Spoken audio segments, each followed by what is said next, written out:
Hey, good people. Thank you for joining me again. This is Dr. Chantella Sherman, and this is another edition of Real Time Real Talk, REEL Real Talk. Um, Brought to you by the Acumen Group and Acumen Magazine. Again, I'm Dr. Chantella Sherman, and today um, I want to touch on something really briefly. This is going to be a really quick, I call it a super quick chat.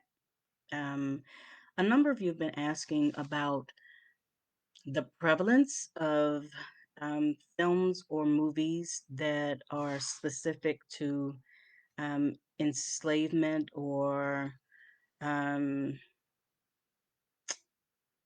or slavery as a whole. And we talked at one point about television series like Roots or Underground, the series. And then, of course, when this most recent film Antebellum showed up, there was an amazing amount of backlash from folks who obviously had not seen the film, but were really, really up in arms about the fact that perhaps there was yet another film about to come out about slavery or enslaving Black people. And they were very, very upset and quite annoyed, just really emotional about we don't need another one.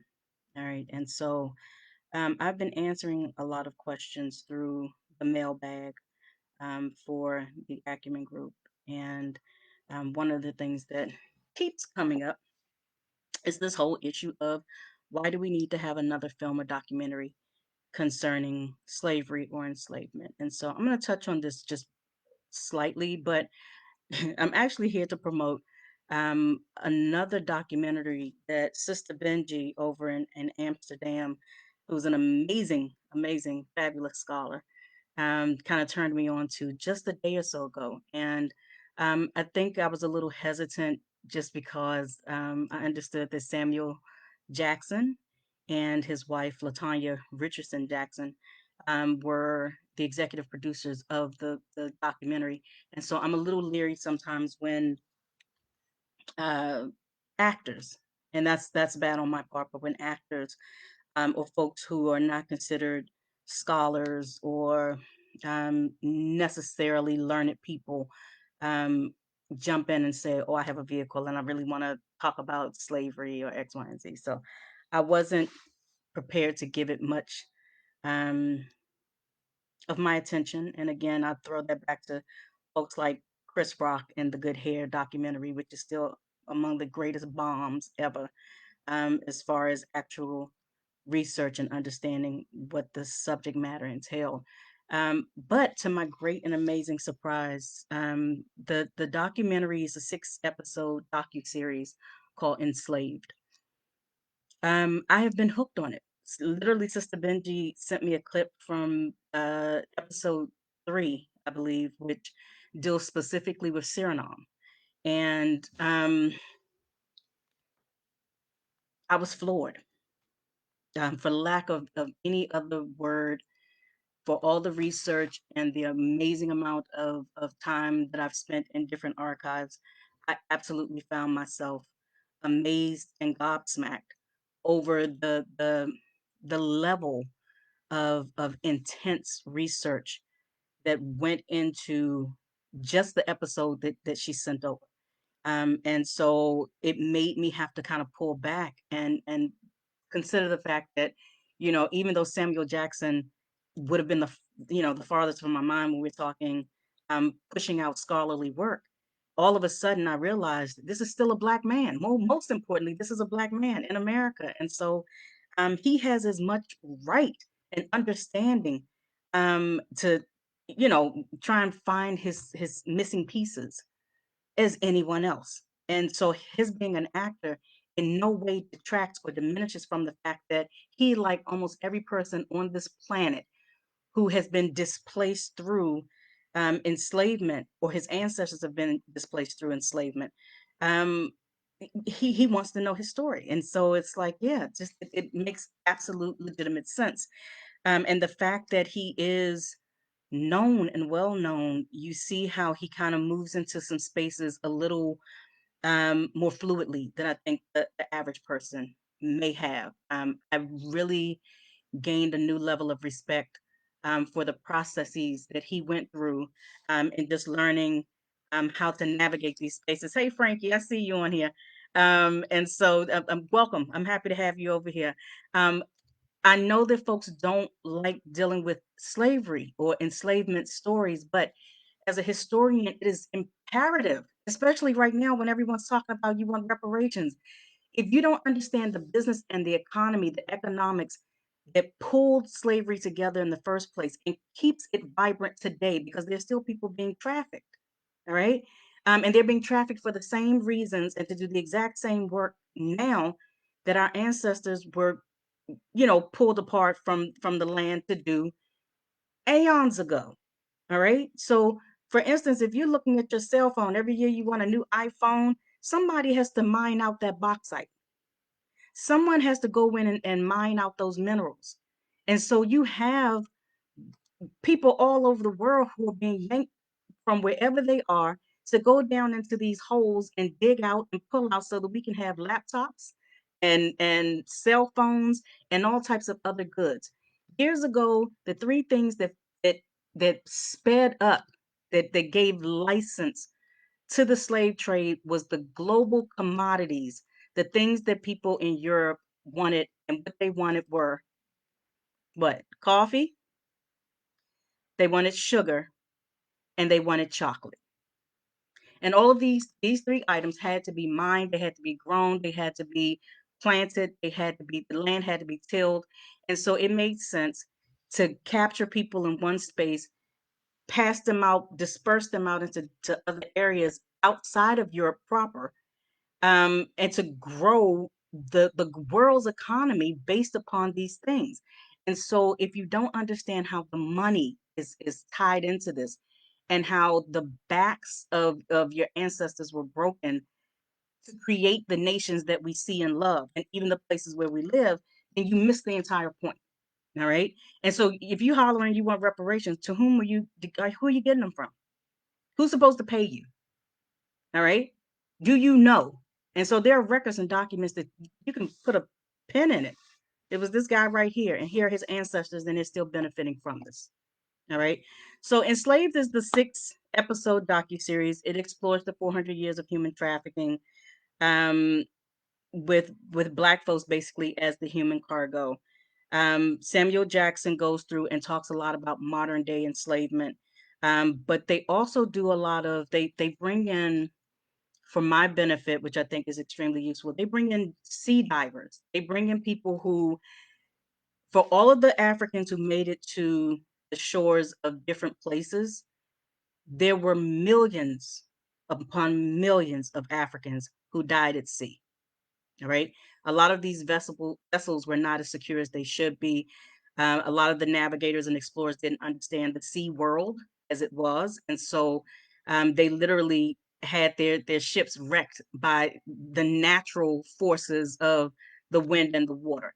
And one of the greatest things that they could do at that point was to basically ensure that the cargo, meaning the Africans on board, died in the process, because then they could collect fully on all of the insurance money, because the ships had to be insured and so was the cargo. So there are lots of tales in here about ships that wrecked, and instead of saving the people, letting the Africans go or trying to save them and salvage at least them, even if they couldn't salvage the ship, the goal was to make sure, and they would batten down the hatches and they would literally nail up the cargo holds to ensure that those Africans could not escape, and they basically drowned them to death in those ships. And so a lot of things like that are looked at. And so in the process, which you have a modern day divers, a lot of them black, who are going out on these vessels now to try and find the original ships that were shipwrecked and are now buried under mountains of ocean water and all types of debris and all types of sea creatures and whatever else. They're going down 300 and 400 feet below the surface of the water to try and pull some of this the wreckage up. but also to see if they can find the bodies of these folks who are missing. So it's an amazing modern day adventure to kind of go through. You hold your breath a lot of times, you're in tears a lot of times, but it's a good type of cry. It's a again a space where you see the resolve because you understand that in the end, the good people win. We're here. And so a few points to note. Um, when they talk about the global economy, of enslavement, you're talking Spain, Portugal, the United Kingdom, France, the Netherlands, Denmark, and the US. All right. When you start talking about bodies, a lot of times, and we did this in the last session, when we talk about enslavement, a lot of times Black people in America believe that we have a monopoly on enslavement. And the truth of the matter is, most Africans did not end up here. 3.1 million ended up in Brazil. All right. A little over 2 million ended up in different Caribbean nations, with an additional 1 million alone ending up in Jamaica. 700,000 ended up in Cuba. 356,000 ended up in Guyana. 307,000 ended up here in America. 92,000 in Argentina and Uruguay, and then 8,000, only 8,000, which is 8,000 too many, but 8,000 ended up in different parts of Europe. All right. But again, the numbers are driven by the plantation systems in these different nations to specifically cultivate coffee, chocolate, and sugar. And so you have to be aware of, again, someone made the point not too long ago that it's no accident that the very things that we cultivated as enslaved people are three of the things that kill us most as Black people when we overconsume them. So that's absolutely not lost on me. Also, um, for a lot of people who are asking about the church's involvement in enslavement, this documentary touches on that. So there's a concept of the purity of blood, which was legislation that came about in 1452, where the Pope actually signed a document that said he gave a blessing to the slave trade based on the fact that Africans were, one, pagan, and two, they had no bloodline directly connected to Europeans, which meant as savages, they could perpetually be enslaved. All right. So understanding that every enslaved space, every port or fort where Africans were being held before they were transported to this country, they all had in the center of their spaces these massive churches. And the churches basically let you know that the church sanctioned most of the movement that was going on there. Also, something that we've talked about a lot is the fact that history and journalism, they meet. And they meet for a reason, because years ago, journalists who were about their spit understood how to maintain records that even sometimes the city or the state did not. And so one of the things that this documentary series does is it pulls in investigative journalists along with those sea divers to get to the actual artifacts and the actual documents so that it's not by word of mouth. A lot of times in history, and it's one of the things that I do not like about the historiography and the discourses, the pedagogies and all these things that we talk about in academia, is that something that's verbal is considered to have less weight than things that are written. As a person of African descent, as a Black person in America, most stories, most things that we do, most things that we know are passed down generationally by word of mouth. Our parents, our grandparents speaking to us. It's in the material, it's in the cloth, it's in other things. It's not necessarily written. And because of that, anytime a African person, a Black person, a person from the Caribbean speaks to you and starts giving you information, in historical terms in the academy, is immediately looked at as a narrative that does not necessarily pan out as legitimate, because the person could, quote unquote, not be truthful, could have a bad memory. So unless there's a source document where it's written, it's not considered legitimate. And we have to get past that. So what you start to see with this whole docu series is that you have people going in and hitting each one of these marks. All right. So there's the written information. There are the sea divers. There are the investigative reporters who know how to get in and get this information from folks in a different type of way and literally pull it out. To talk to also Africans in different spaces and make it clear. this was an economy that benefited Africans. All right. So, this myth that some white people came in and stole you from, your motherland, you got to get past that and start looking at the fact that, yes, you do have African people who were involved in a trade of other African people who they considered to be their enemies or considered to be lesser people in their society. These were the people who sold you, and they sold you for something. You were a commodity that they were prepared to give up and to give away, to sell off. And so that cannot be overlooked. So, one of the things that I always ask people when you start talking about reparations, do you get and ask for reparations from the Africans who sold you over to those Europeans in the first place? It's a question. And it can't be pushed over as, oh, well, they didn't know what they were doing, or, oh, in Africa, slavery means something different, and they weren't aware of what was going to happen to these people in another space. Too many people lost their lives in the process of leaving the land, being held in different types of pits and forts on these ships, many of them that crashed, and then to look at the barbarity of some of the slave systems, the plantation system specifically, as Sister Benji talked about, over in some of these places, you start to see in Suriname, for instance, that the life expectancy of a person who newly arrived in Suriname to work on a sugar plantation was 8 to 10 years. That was it. So, you're going to be worked to death, and then just a steady supply of folks will come in. So the barbarity of it is, it's so strong that you don't get to say, well, we're going to hold the Europeans responsible for this, but we're not going to look at the Africans who actually participated in and helped to perpetuate the system. Okay. And so these things are literally pulled apart a little bit at a time within this documentary. And again, I understand folks clearly who are saying, I'm not doing it, I'm not watching it, I'm not going to do it. And it's like, that's firmly up to you. Okay. But these systems, once again, are still very much in place. They're still going on today.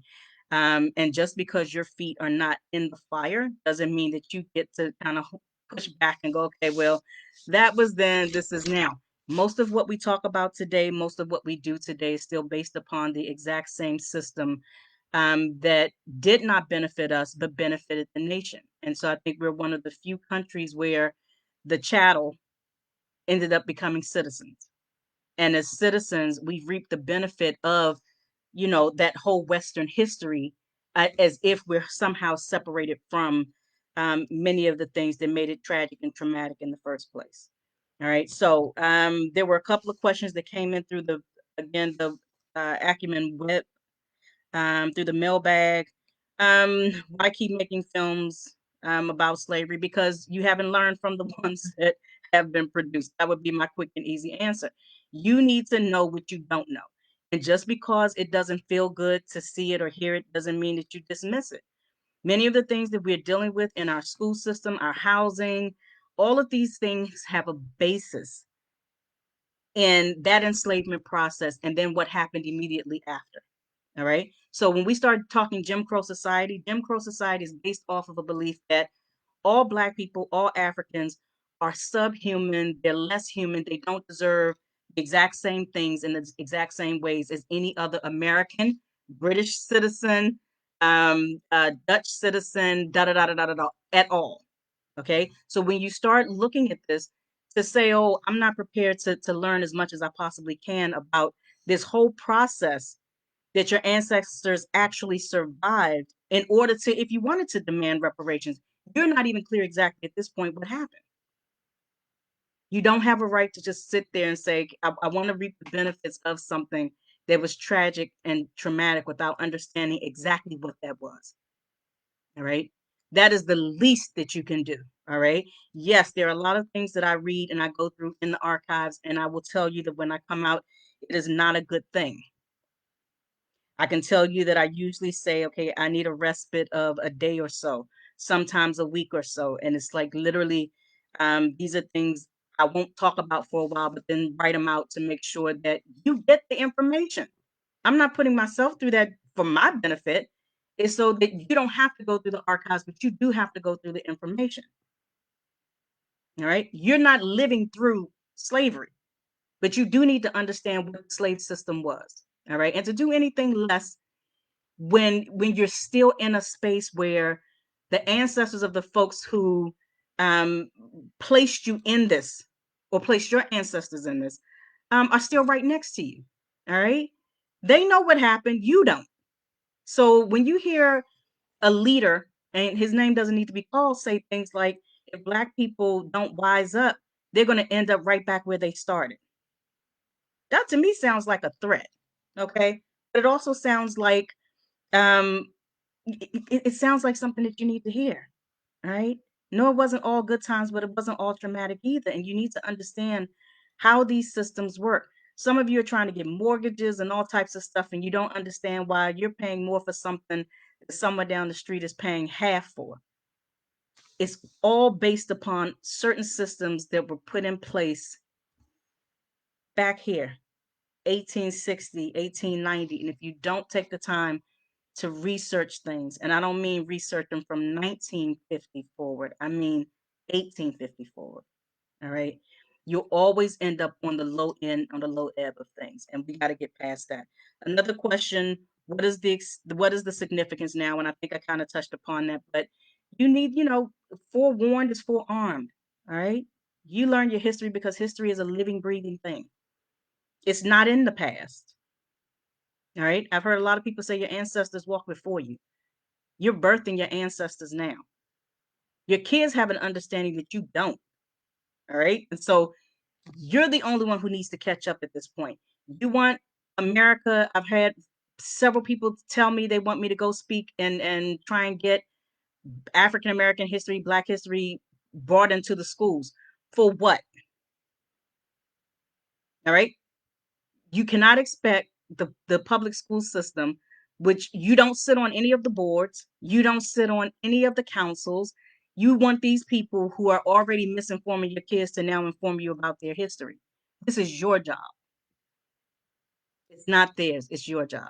All right. So whenever we meet, I'm always giving you a list of books, films, whatever it is that you might need as far as resources to get in and try and figure it out and figure out how best to explain this stuff, not only to your kids, but to yourselves.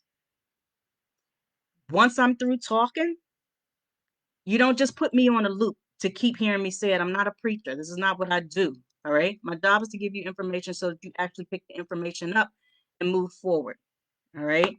The third question I have here again, sick of slave information. Um, how do we make this current? Again, this is a global system. Watch this documentary, and you'll start to see some of these pieces come together because literally, you watch Samuel Jackson walk through different parts of London. You know, London is my second home. I stay in Battersea or Canary Wharf when I'm there. The apartments are right on the edge of a financial district, which is right next to a waterway, which was at one point a center of business commerce, which I found out through Black History Walks. Thank you very much, crew over there. That this is part of a waterway where slaves were being, brought in and sent out. Or you're in Liverpool and you find out this is where slave ships were being built. Okay, but you need to know this. You need to know this. And if it's too painful for you, take an aspirin, take a strong drink and get over it. All right. But, I commend those of you who are sticking it out. October is Black History Month in London and in the UK, period, and all of England, all of Europe for the most part. Some people are putting on these programs where they're digging out the history of Black people in those spaces, and it's an amazing and rich and vibrant history. And not all of it is about the trauma and the degradation. These are Black people. They're Moors. They're Kush. They're all of these great African tribes who ended up, there at Cambridge University from its inception. These are bright and brilliant people that you should know about and that you should learn about. And if in the process of learning about that, you get some of the bad along with the good, let's call that life and push on like adults. All right. If you have no other questions, I am going to push myself back into the fourth installment of this documentary series because I'm still going through it as we speak. I give a shout out once again to Sister Benji over in Amsterdam who hyped me to this docu series. Cheers to Samuel Jackson and his wife Latanya for being brave enough to do this, and the many journalists and divers who pulled this information out, who took the time and did some grueling, and as you can see once you watch it, some very, very emotional soul searching to get through this. The docu series you can get it through Amazon Prime. I think it's on Epix as well.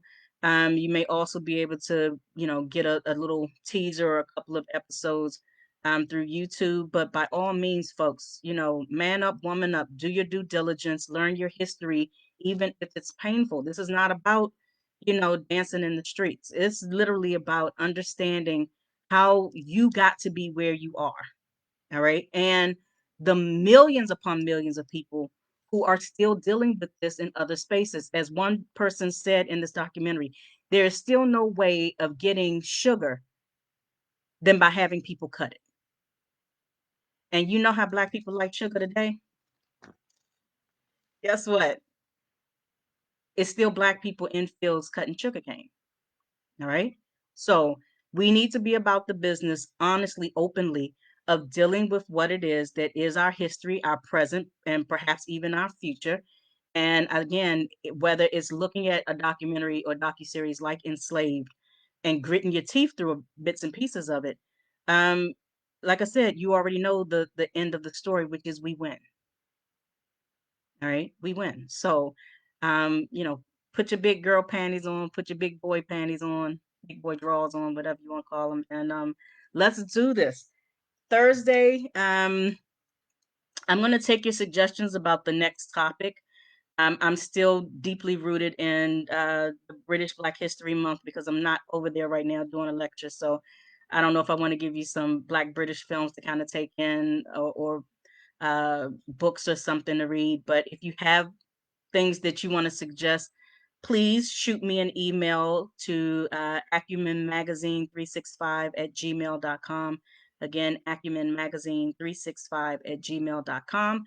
You can also shoot me a message here on Facebook, either through the Acumen group webpage or through my page, Doc Chantella, and I will gladly respond. All right. Nothing further, guys. Thank you for joining me.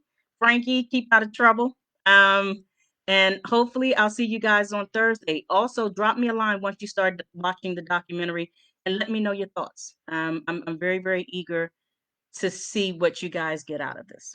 All right. Cheers. See you on Thursday.